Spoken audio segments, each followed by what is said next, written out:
நமக்கு அடைக்கலம் ஆதரவுமா இருக்கிற அநாதி தேவனாகிய இயேசுவின் இனிதான நாமத்தினால் உங்களை வாழ்த்துகிறேன். இந்த நாள் நம்முடைய ஆவிக்குரிய சிந்தனைக்காக உபாகமம் 33 அதிகாரம் 27 வசனத்தை நான் வாசிக்கிறேன். அநாதி தேவனே உனக்கு அடைக்கலம், அவருடைய நித்திய பயங்கள் உனக்கு ஆதாரம். இன்னைக்கு அடைக்கலம் கிடைக்குமான்னு சொல்லி அங்கலாய்க்கிற ஒரு நிலைமை தேசங்களுக்கு வந்துவிட்டது. மத்திய கிழக்கு பகுதிகளிலே யுத்தங்கள் ஆரம்பித்து விட்டது. இது 3வது உலக யுத்தமாய் மாறி ஒரு முடிவு வந்துவிட்டு இன்னொரு சாம்ராஜ்யம் எழுந்துவிடும் என்கிற ஒரு சூழ்நிலையிலே எல்லா எதிர்பார்ப்புகளும் தோன்றிவிட்டது. வேதம் அதை தான் சொல்லுகிறது. இப்படிப்பட்ட காரியங்கள் எல்லாம் நடக்கும், சம்பவிக்கும், அதை மாற்ற முடியாது. ஆனால் அதிலிருந்து தப்பித்துக் கொள்ளக்கூடிய வழியை ஆண்டவர் சொல்லி இருக்கிறார். எப்படி? நம்முடைய ஆண்டவர் நமக்கு அடைக்கலமா இருக்க விரும்புகிறார். பாதுகாப்பற்ற தன்மை எங்கும் பார்க்க முடிகிறது. கொடிய வியாதிகள், கொடிய விபத்துகள், இன்னும் கொடூரமான காரியங்களை செய்கிற மனுக்குலத்தின் மைந்தர்கள், அப்படிப்பட்ட காரியங்கள் இன்றைக்கு எங்கு பார்த்தாலும் பார்க்க முடிகிறது. யுத்தங்களை குறித்து கேள்விப்படுவீர்கள் சொன்னது போல இப்பொழுது கேள்விப்படுகிறோம், அதை பார்க்கிறோம். பல யுத்தங்கள் இன்னும் தொடர்கிறது. இப்ப புதிதாக இது ஆரம்பித்ததினாலே எங்கு பார்த்தாலும் பெரிய பெரிய தேசங்களை பதறுகிறது. அநேக தேசங்களில் இருந்து ஏற்கனவே சென்ற விமானங்கள் எல்லாம் நிறுத்தப்பட்டு விட்டது. இந்த காலகட்டத்தில் நாம் என்ன செய்வது? நமக்கு அடைக்கலம் எப்படி? ஆண்டவர் தான். பல தரப்பட்ட ஜனங்கள் பல விதத்திலே பல தேசங்களிலே போய் வேலைகளை செய்கிறார்கள். பாதுகாப்பை யார் கொடுப்பது? கர்த்தரால் தான் கொடுக்க முடியும். நீ கண்டுபிடிக்கப்பட்ட ஆயுதங்கள் எல்லாம் பயோ வெப்பன் சொல்றாங்க, என்னமோ அணு ஆயுதங்கள் எல்லாம் அப்படியே அழித்து விடும். தப்பிப்பதற்கு வழியே கிடையாது. ஆனால் கர்த்தரால் முடியும். நம்முடைய தேசத்தில் வட பகுதியில் கூட ஒரு பெரிய கம்பெனியிலே விஷவாயு கசிந்ததினாலே ஏராளமானவர் மரித்து விட்டார்கள். தூக்கத்தில் அவர்கள் உயிர்கள் எல்லாம் போய்விட்டது. காலையிலே போய் அந்த ரெஸ்கியூ பண்ணி ராணுவத்தினர் போய் பார்க்கும் பொழுது ஒவ்வொரு இடங்களும் வீடுகள் அப்படியே இருக்கிறது, எல்லாம் அப்படி இப்படி மரித்து கிடக்கிறார்கள்.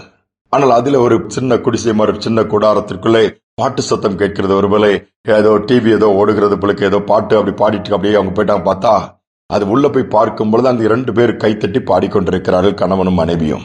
இவளுக்கு அதிர்ச்சி ஆகிவிட்டது.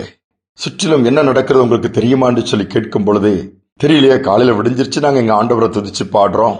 பாருங்கள், பார்க்கும் சுற்றிலும் எல்லாம் மரண ஓலங்கள், எல்லாம் மரித்து போய் கிடக்கிற, எல்லாருக்கும் பாதிப்பு. இதோ பாதுகாப்பான வீடும் கிடையாது, ஒரு குடிசை. நீங்கள் யார்? நாங்கள் இந்தியாவின் தென் பகுதியிலிருந்து இங்கு ஊழியம் செய்யும்படியாக வந்திருக்கிற மிஷினரிகள் என்று சொல்லுகிறார்கள். எப்படி எல்லாம் திறந்திருக்கிறது, அந்த வாயு வந்து உங்களை எப்படி தாக்கவில்லை? அது சொன்ன ஒரே ஒரு காரியம், எங்கள் ஆண்டவர் எங்களுக்கு அடைக்கலமா இருக்கிறார், அவருடைய புயங்கள் எங்களுக்கு பாதுகாப்பா இருக்கிறது. ஆச்சரியப்பட்டார்களாம். பாருங்கள், விஷவாயு காற்றிலே கலந்து விட்டது, வர முடியாமல் தடுக்க முடியுமா? முடியாதே. கர்த்தர் தடுக்கிறார் அவைகளை. கர்த்தர் பாதுகாக்க நினைத்தால் யாரும் அங்கு பயமுறுத்த முடியாது, பாதிப்பை ஏற்படுத்த முடியாது. ஆண்டவருடைய பாதுகாப்பிற்குள் வருவோம், அவருடைய கரத்துக்குள் நம்முடைய வாழ்க்கையை கொடுத்து விடுவோம். இனி காலம் செல்லுமா என்பது கேள்விக்குறிதான். எங்கு பார்த்தாலும் பதற்றங்கள் பெருகும், எங்கு பார்த்தாலும் விலைவாசிகள் எகுறும், என்னும் பலவிதமான காரியங்கள் சம்பவிக்க போற காலகட்டத்தில் வந்திருக்கிறோம். இந்த நாட்கள் நாம் ஆண்டவரை அண்டிக்கொண்டு அவருடைய பாதத்திலே உட்கார்ந்து அவரையே அடைக்கலமா நம்முடைய வாழ்க்கையில மாற்றிக்கொள்ளுவோம். பாதுகாப்போடு நாம் ஜீவனம் பண்ண முடியும். ஜெபிப்போம். தேசத்திலே கர்த்தர் யுத்தங்களை ஓய பண்ண முடியும், கிருபை பாராட்ட முடியும். சித்தத்துக்கு முழுவதும் ஒப்பு கொடுப்போம். ஜெபிப்போம். எங்கள் அன்பின் பரலோக தகப்பனே, பதட்டங்கள் நிறைந்த இந்த நாட்களுடைய பாதத்தில் வந்திருக்கிறோம். எங்கு பார்த்தாலும் போராட்டங்கள் ஏற்கனவே இருக்கும் பொழுது, இந்த யுத்தங்களும் சேர்ந்து கொள்ளும் பொழுது இன்னும் மனுக்குலத்தை அசைக்கக்கூடியதாய் மாறிக்கொண்டிருக்கிறது. அப்பா, நம்முடைய வார்த்தையை நாங்கள் பார்க்கிறோம். அநாதி தேவனே, நீர்தான் எங்களை அடைக்கலாம். நித்திய பயங்கள் எங்கள் ஆதாரமாய் மாறட்டும். இதை கேட்டுக் கொண்டிருக்கிற பிள்ளைகள், வெளி தேசத்தில் உள்ளவர்கள் பதற்றத்தோடு இருக்கலாம். யுத்தங்கள் ஆரம்பித்து விட்டது. இந்த யுத்தம் வேர்ல்டு வார் ஆகும்போது எல்லா தேசங்களுக்கும் பாதிப்பு, எல்லா தேசத்தின் பொருளாதாரங்களும் ஒன்றுமில்லாமல் போய்விடும். எத்தனையோ உயிரிழப்புகள், ஏராளமான ஜனங்கள் தெருவுக்கு வர வேண்டிய நிலைமை வரும். இதை நாங்கள் பார்க்கிறோம். அப்பா, மனம் இறங்கும், பாதுகாப்பை கொடுங்க, சூழ்நிலையை மாற்றுங்க. உடைய வருகைக்கு நாங்களும் ஆயத்தமாகவே இருக்க உதவி செய்யுங்க.